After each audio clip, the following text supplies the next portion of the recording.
Hola.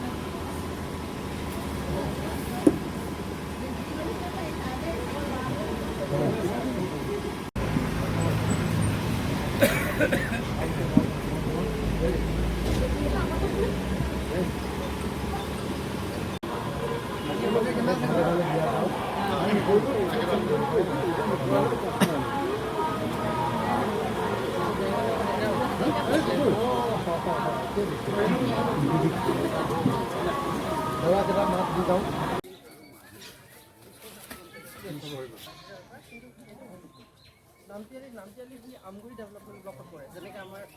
যিটো আপোনাৰ মগৰাহাট চগৰাহাটবিলাক এটা মই পঠাই পঞ্চায়তৰ ৱাৰ্ড মেম্বাৰ দি আমনি লাগে কৰিব লাগিছিলে আপুনি যদি কিবা এটা কৰি দিয়ে যদি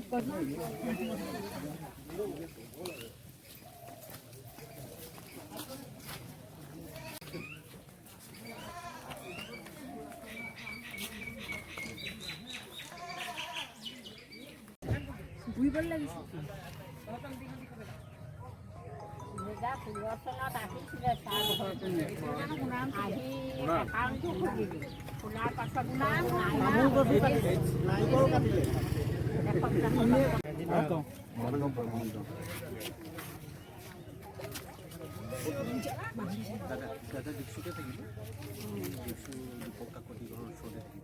সঞ্জিত বৰা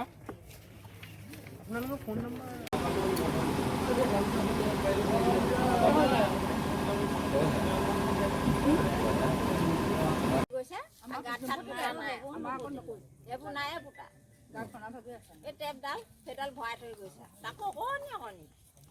এতিয়া অখিলদা এই ৰাস্তাটো সেই তাৰ পৰা চেংচন হৈছিলে কি পৰ্যায়ত কেনেকৈ চেংচন হৈ গম নাপাওঁ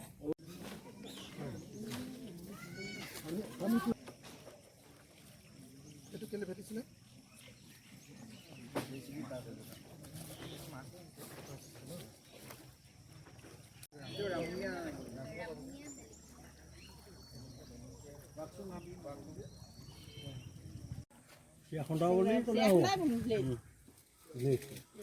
তাৰপৰা এতিয়া মানে এজাক বৰষুণ দিলে মানে খৰালি মহীয়া আহোঁ মানে ল'ৰা ছোৱালী স্কুল যাব নাই পৰে পুতি পেলালোঁ সেইদিনা আকৌ সানি পাইপডাল পুতি থৈ গৈছোঁ ঠিক আছে তেতিয়াহ'লে ৰাস্তাটোৰ কাৰণে আবেদন কৰিব আৰু পানী যোগানৰ কাৰণে আমগুৰি বিধানসভা সমষ্টিত চামগুৰি যিখন ৰামঙীয়া আদৰ্শ হস্পিটেল এইখন আজি ৬-৭ বছৰ আগতে নিৰ্মাণ কৰিলে